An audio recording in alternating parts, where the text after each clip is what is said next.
OK, alors bonjour tout le monde, bon matin. Euh, je vous propose un titre Recherche qualitative et formation, avenue pour prendre en compte la sensibilité des étudiants, étudiantes, chercheurs et chercheurs et les besoins des sujets. Bon, je vous explique un peu l'origine d'où cette idée de présenter quelque chose sur cette question de cette manière. Ben, avant tout, je veux remercier l'association pour ben, d'abord de pouvoir y être et également ben, l'intérêt du colloque sur la formation et des étudiants m'apparaît central. Et ça fait tellement d'années que je partage et que je conseille à mes étudiants des articles dans le site web de l'association et la revue de la recherche qualitative. En fait, il y a tellement de choses, même qu'à la limite, c'est comme je ne sais pas, éventuellement, il faudra peut-être avoir des outils de recherche plus précis parce qu'il y a tellement de matière là-dedans que, bon, ça pourrait. Enfin, une suggestion, on pourra en parler. Donc, merci. Oui, donc, je vais vous parler assez directement de du sujet qui est présent dans le titre. Donc, je n'ai pas préparé de section ou sous-section, mais je vais vous situer un peu qui je suis par rapport à la question de la recherche. Donc, mon parcours d'enseignement, prof donc à l'École de travail social de l'UQAM depuis 80, non, même plus, oui, à peu près, attendez, 94, je suis en train de me vieillir là. C'est à 84 depuis que je suis à l'UQAM, à 94 comme prof. Et depuis une bonne quinzaine d'années, dans le fond, j'enseigne aux étudiants aux études supérieures. On a une maîtrise depuis très longtemps, bien sûr, mais on a un doctorat depuis quelques années. Et je suis prof, donc j'enseigne les cours de méthodologie et évidemment, il y a des directions de recherche.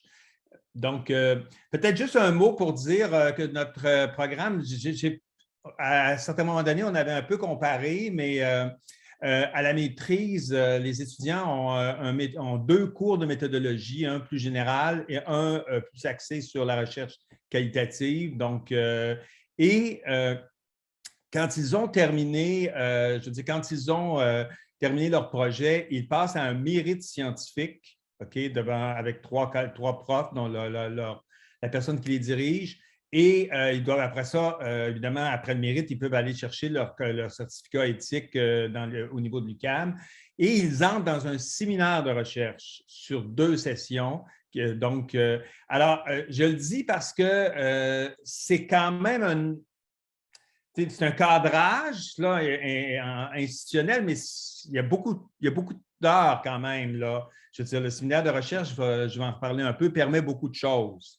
Et ce n'est pas nécessairement, je crois, partout qu'on a peut-être autant d'opportunités, justement, avec le séminaire de creuser plein de situations, plein de réalités. L'autre élément de la diapo, la recherche en travail social à l'UQAM, quasi exclusivement qualitative. Donc, c'est différent un peu de ce qui a pu être dit parfois hier. On aime beaucoup, je crois, le cadrage théorique des projets. Moi, ça me questionne un peu, mais on pourrait y revenir. Et on peut faire le constat que la méthode découle de ce qui précède, donc problématique et cadre théorique. Donc, ce n'est pas une critique, mais la méthode est comme parfois un peu le troisième larron, là. Je veux dire qu'il y a deux larrons qui sont plus, qui s'expriment, qui ont plus d'espace un petit peu. Et on fait beaucoup d'entretiens semi-structurés comme type de méthodologie.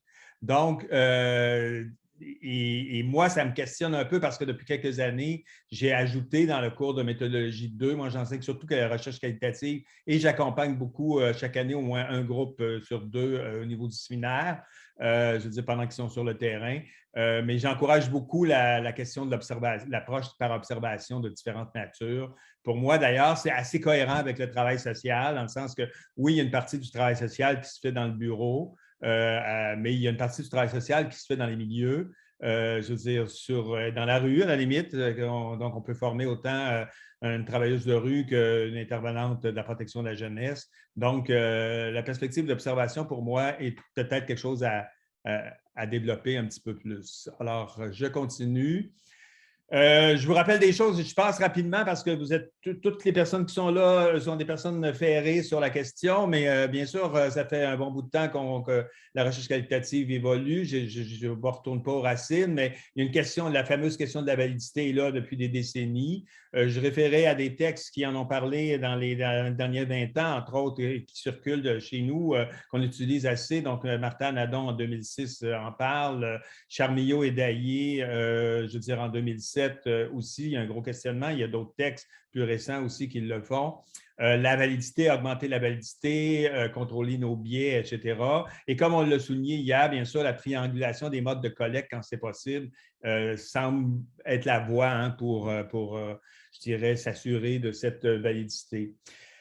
D'un autre part, bien, il y a un point de vue critique qui peut émerger. Je veux dire, d'abord, qui fait entre autres, bien, la validité peut être liée au cadre théorique, mais il y a une limite, il y a peut-être un élément de questionnement qu'on peut avoir. Est-ce que ce cadrage-là, qui est parfois là aussi pour assurer une certaine validité, est-ce qu'il n'est pas un peu, j'aurais le goût de dire too much, un peu trop? Tu sais, la recherche qualitative, pour moi, ça demeure une approche où la dimension inductive est présente et donc la question du cadrage peut-elle avoir un impact? En tout cas, Fassin disait, entre autres, qu'on est dans l'enquête à ce moment-là dans un rôle de validation et les situations étudiées, des situations étudiées, des objets d'étude, donc on n'est pas nécessairement dans une perspective qui permettrait de découverte aussi facilement ou aussi clairement.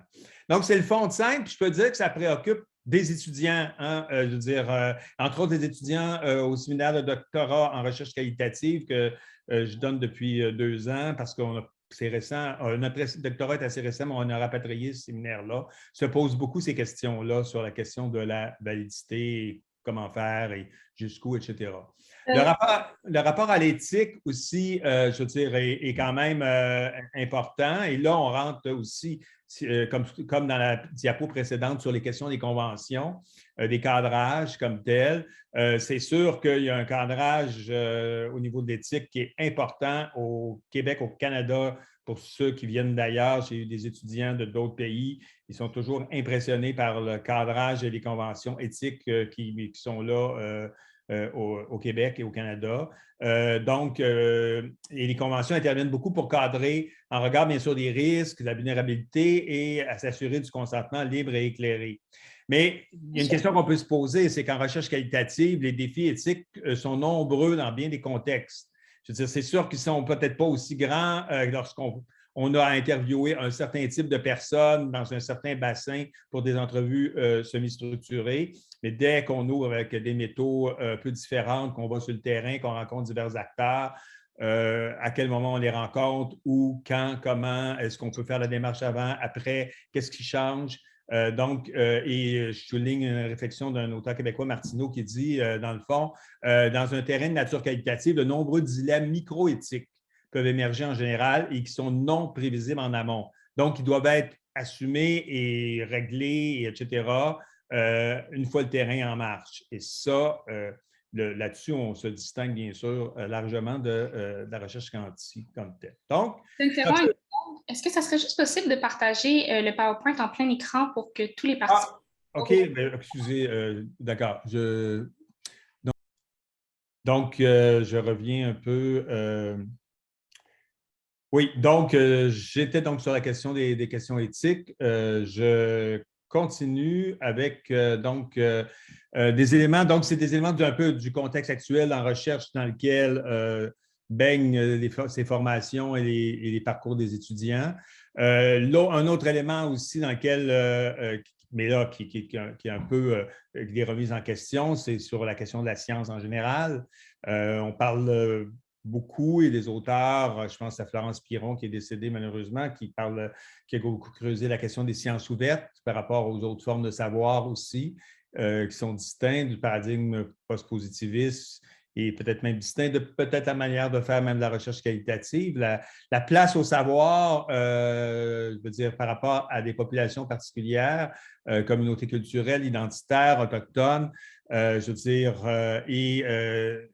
toute la question de qui produit la recherche, dans le fond, qui produit la recherche, avec quels acteurs, quelle place pour chacun. Ces questionnements-là, ils circulent. C'est sûr qu'ils ne circulent pas nécessairement autant chez des étudiants, par exemple, de la maîtrise que du doctorat. Au doctorat, il circule déjà beaucoup, les préoccupations sont importantes, mais c'est aussi important pour les étudiants de la maîtrise de se positionner et de réfléchir à partir de ces questionnements-là actuels, même s'ils ne peuvent pas faire nécessairement une recherche aussi longue et approfondie.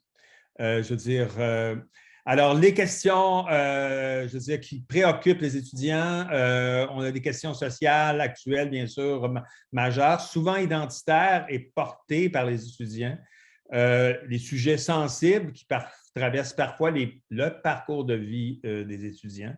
Donc, ça, je ne dis pas que c'est nouveau, mais moi, j'ai l'impression depuis quelques années que la place que ça occupe, entre autres dans le séminaire de recherche, est vraiment une place importante. On a des grandes aspirations, hein, je veux dire des grands espoirs d'inclusion des différentes groupes, communautés, personnes exclues, marginalisées.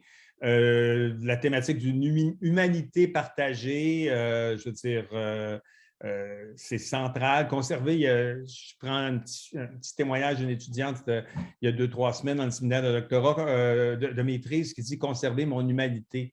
La peur de perdre son humanité en entrant dans un mode de recherche qui soit trop, je dirais, organisé, structuré, conventionné, etc., etc. Pour elle, c'était quelque chose qui la troublait énormément. Donc, je vous donne un peu le reflet de ces préoccupations-là. Alors, comment accueillir, je l'ai mis en mauve, cela en recherche universitaire, tout en ayant un regard critique. Donc, conservant un peu cette nécessité critique, une certaine distanciation vis-à-vis des objets de recherche qui intéressent les étudiants. Est-ce qu'il y a une place pour la rigueur? Moi, je crois que je mets un point d'exclamation. Oui, je crois qu'il y en a une.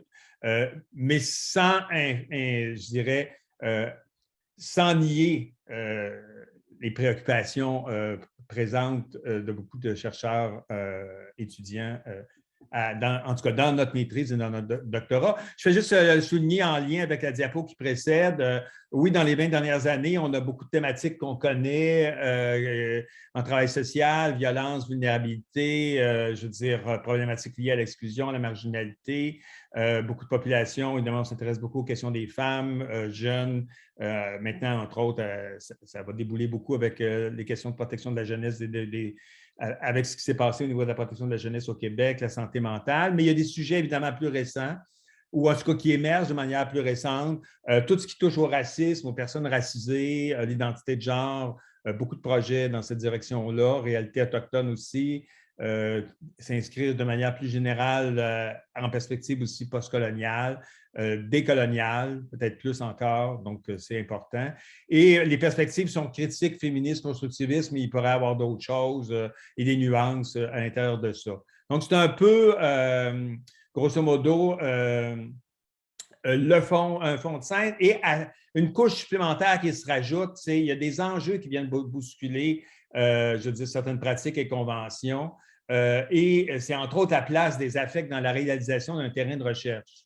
Et j'écoutais entre autres hier Carole Boulebsol et Catherine Rousseau qui en ont parlé justement par rapport à leur propre, je veux dire, leur propre terrain et la vulnérabilité, entre autres, que ça engendre chez les sujets, mais chez les étudiants aussi. Je veux dire, donc, ce rapport aux émotions, la reconnaissance ou le droit d'être, de vivre ces émotions-là aussi dans l'interaction, la rencontre, c'est présent dans plusieurs travaux, c'est présent dans plusieurs discussions, c'est ramené à partir de leur terrain dans les échanges qu'on a.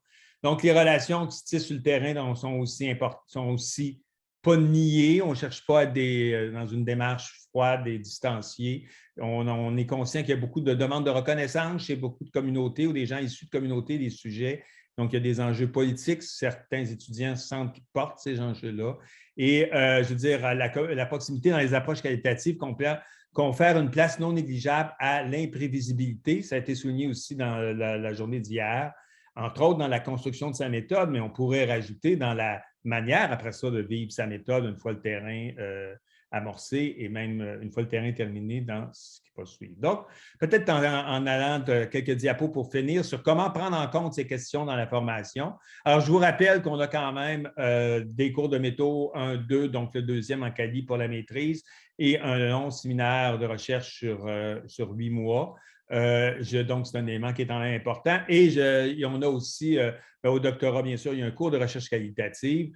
Ça se conjugue un peu différemment par la suite, mais donc, il y a quand même de la place ou des moments officiels pour discuter de ces choses-là. Comment se situer, se positionner? Moi, un élément que je fais beaucoup depuis plusieurs années, c'est travailler avec les étudiants dans les séminaires qui n'hésitent pas d'avancer la question de leur parcours, de qui ils sont, de pourquoi ils sont là, des aspirations, des intérêts qui viennent, qui marquent aussi le désir de travailler sur ces questions-là. Et parfois, carrément, que ça peut devenir identifier les savoirs issus de cette expérience-là qui sont mis à contribution. Donc, ne pas cacher le savoir, mais le mettre comme une autre perspective, comme une autre source potentielle. Je pense à un auteur comme Maxwell qui met de l'avant un peu cette perspective-là, qu'il y a plusieurs types de savoirs qui rentrent en compte et il n'y a pas uniquement la revue de recension d'écrit comme telle. Donc, le savoir d'expérience qui peut avoir sa place et moi, comment dirais-je, je n'hésite pas à différents moments, lorsqu'on discute de ces choses-là, de pousser cet aspect-là. La question des biais aussi. Est-ce qu'on doit tenter de régler ou on doit plutôt chercher, moi, je pense qu'il faut composer avec, un peu comme on doit composer avec d'autres choses. On est qui on est, on travaille de certaine manière, on n'est pas dans un mode, je veux dire, quanti. Donc, il y a quelque chose qui, je veux dire, la rigueur pour moi, c'est de reconnaître qu'on a des biais, si on en a, qui peuvent avoir une interférence, mais on ne pourra pas nécessairement les expulser ou les tasser ou les effacer. Et il y a le fameux point de vue de situer, on pourra y revenir, mais plusieurs étudiants tentent de se situer par rapport à qui ils sont dans l'échelle des pouvoirs, des savoirs, des rapports de pouvoir, des rapports de force dans la société. Le travail qui se fait, c'est beaucoup en formulation de projets, et ça, c'est avec les différents profs, mais ça revient toucher, et une réflexivité au moment du terrain. Donc, on aborde ces questions-là, on creuse ces questions-là.